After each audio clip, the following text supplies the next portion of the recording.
زندگی نہ ہم خود شروع کرتے ہیں نہ خود ختم کرتے ہیں، نہ اپنی مرضی سے دنیا میں آئے ہیں نہ اپنے ارادے سے جاتے ہیں۔ کون ہے جس نے ہمیں بھیجا؟ کون ہے جو ہمیں لے جاتا ہے؟ ہمارے ذاتی ارادے کو تو اس میں دخل ہی کوئی نہیں۔ پھر موت کے بعد کیا ہے؟ مر گئے مٹی ہو گئے، یا اس کے بعد کچھ ہے؟ یہ وہ سوال ہیں جس کا آج تک انسان اپنے ذاتی علم سے پتہ نہیں چلا سکا کہ بنانے والا کون ہے، یہ سب کیسے بن گیا، اور ہم کیسے آ گئے، اور مر کیوں جاتے ہیں؟ ایک پیدا ہوتے ہی مر جاتا ہے، ایک 100 سال تک زندہ رہتا ہے، ایک بھرپور جوانی میں مر جاتا ہے، ایک بڑھاپے میں سسکتا رہتا ہے۔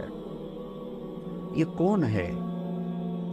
اور مرنے کے بعد کسی نے جلا دیا، کسی نے پانی میں بہا دیا، کسی نے گدھوں کے حوالے کر دیا پارسی، اور کسی نے مٹی میں دبا دیا، تو یہ پھر سارے کہاں جاتے ہیں؟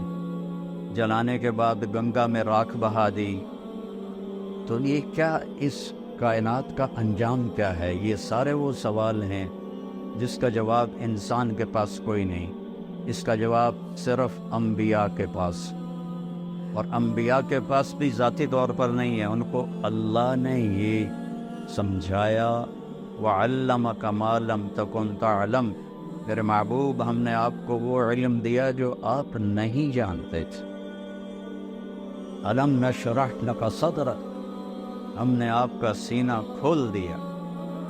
تو وہ علم اللہ تعالیٰ انبیاء پہ نازل فرماتا ہے۔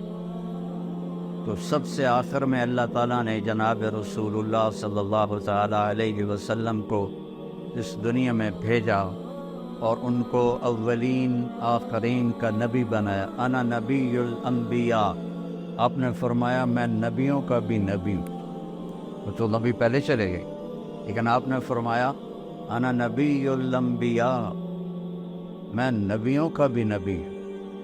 اور ابھی میں نے حدیث پڑھی کہ جب قبروں سے اٹھیں گے تو سب سے پہلے میں اٹھوں گا، اور پھر ایک اور حدیث ہے کہ جب میں اٹھوں گا تو میرے دائیں طرف ابو بکر ہوگا اور بائیں طرف میرے عمر ہوگا، اور میرے حضرت بلال کی قبر شام میں ہے، فرمایا بلال میرے قدموں سے اٹھایا جائے۔ اللہ جہاں سے چاہے مرضی اٹھا دے، اور سارے لوگ میدان محشر میں جب چلیں گے تو میں ان کا قائد بن کے چلوں، اور میدان محشر میں میں اونٹنی پہ سوار ہوں گا، اور میرے آگے بلال صرف اونٹنی پہ سوار ہو کے چلے گا۔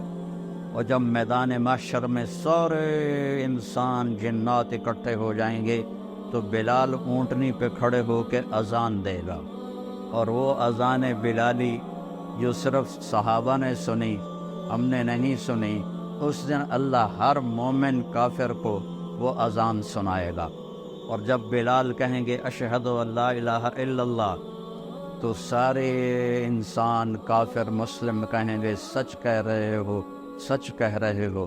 اور جب وہ فرمائیں گے اشہد ان محمد رسول اللہ، تو ہر مسلم کافر کہے گا سچ کہہ رہے ہو، سچ کہہ رہے ہو۔ اور جب لوگوں کے پاؤں زمین پکڑ لے گی اور حساب شروع نہیں ہو رہا ہوگا، تو انا شافعہم اذا حبسوا، تو میں شفاعت کروں گا اللہ کی بارگاہ میں، اور پھر میری شفاعت پر آگے ان کا حساب شروع ہوگا۔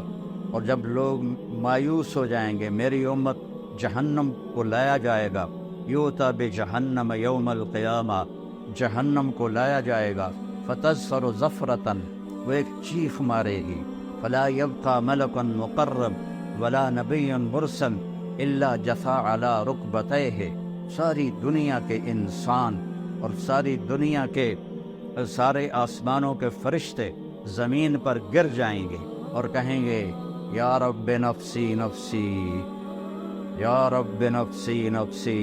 فرشتوں نے تو جہنم میں جانا بھی نہیں، وہ بھی کہیں گے نفسی نفسی۔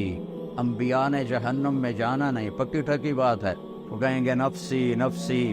آدم علیہ السلام سے لے کر عیسیٰ علیہ السلام تک، ابراہیم علیہ السلام فرمائیں گے یا اللہ تیری میری دوستی کا واسطہ، بس نفسی نفسی، میری جان بچا، میری جان بچا۔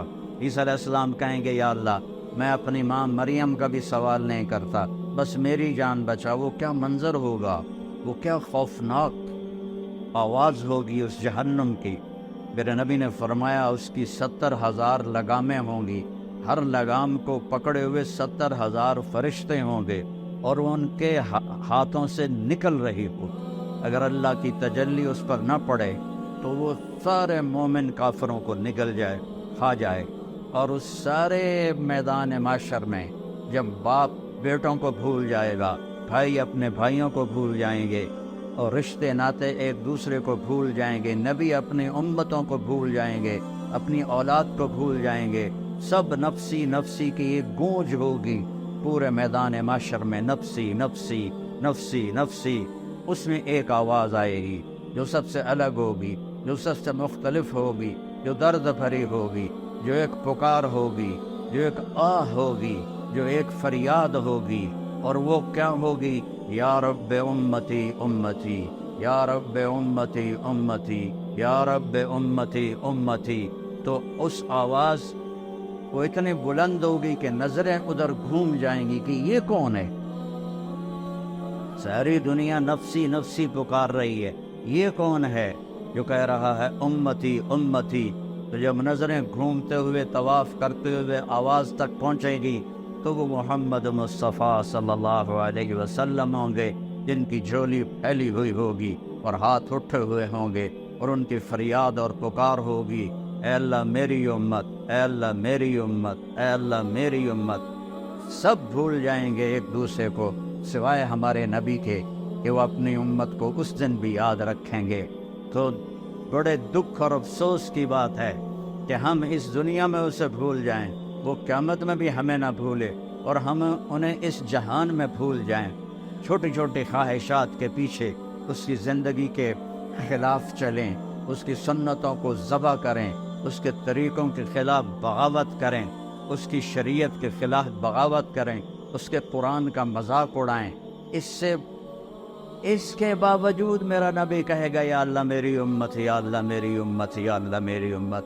یہ صرف نیک لوگوں کے لیے نہیں، میرا نبی فرمائے گا میری امت سب کے لیے، ناچنے والی کے لیے بھی، گانے والے کے لیے بھی، شرابی کے لیے بھی۔ میرا نبی کہہ رہا ہے یا اللہ میری امت، یا اللہ میری امت، یا اللہ میری امت۔ اور مدینے کی بات ہے، آپ رات کو اٹھتے ہیں یا رب امتی امتی، یا اللہ تیرے ابراہیم نے کہا تھا فمن تبعنی فإنہ منی ومن عصانی فإنک غفور الرحیم، یا اللہ جو میری مانے وہ میرا ہے، اور جو میری نہ مانے تیری مرضی ہے عذاب دے یا معاف کر۔ اور یا اللہ عیسیٰ علیہ السلام نے کہا تھا ان تعذبہم فإنہم عبادک وإن تغفر لہم فإنک انت العزیز الحکیم، یا اللہ تو ان کو عذاب دے، تیری مرضی تو معاف کر، تیری مرضی اپنی امت کے لیے۔ لیکن یا اللہ، لیکن یا اللہ، لیکن یا اللہ، نہ میں عیسیٰ کی کہتا ہوں نہ میں ابراہیم کی، میں کہتا ہوں امتی امتی، میں کہتا ہوں امتی امتی، میں کہتا ہوں امتی امتی۔ یہ کہہ کر آپ اتنا روئے، اتنا روئے کہ جبریل کو آنا پڑا، اور آ کر اللہ کو تو پتہ تھا، جبریل کو بھیجا، جاؤ پوچھو میرا نبی کیوں رو رہا ہے۔ تو جبریل ہے، یا رسول اللہ آپ کیوں رو رہے ہیں؟ مجھے اللہ نے بھیجا ہے کہ میں اپنی امت کے لیے رو رہا۔ تو جبریل واپس گئے، وہاں سے پیغام آیا سنرضیک فی امتک، میرے محبوب میں آپ کو آپ کی امت کے بارے میں راضی کروں۔ جب یہ آیت اتری وَلَسَوْفَ يُعْطِيكَ رَبُّكَ فَتَرْضَىٰ، آپ کا رب آپ کو اتنا دینے والا ہے کہ آپ راضی ہو جائیں گے، تو آپ نے فرمایا یا اللہ میں اس وقت راضی ہوں گا جب تو میری ساری امت کو معاف فرمائے۔ وَلَنْ أَرْضَىٰ وَأَحَدٌ مِّنْ أُمَّتِي فِي النَّارِ، میں اس وقت راضی ہوں گا جب تو میری ساری امت کو معاف کر دے۔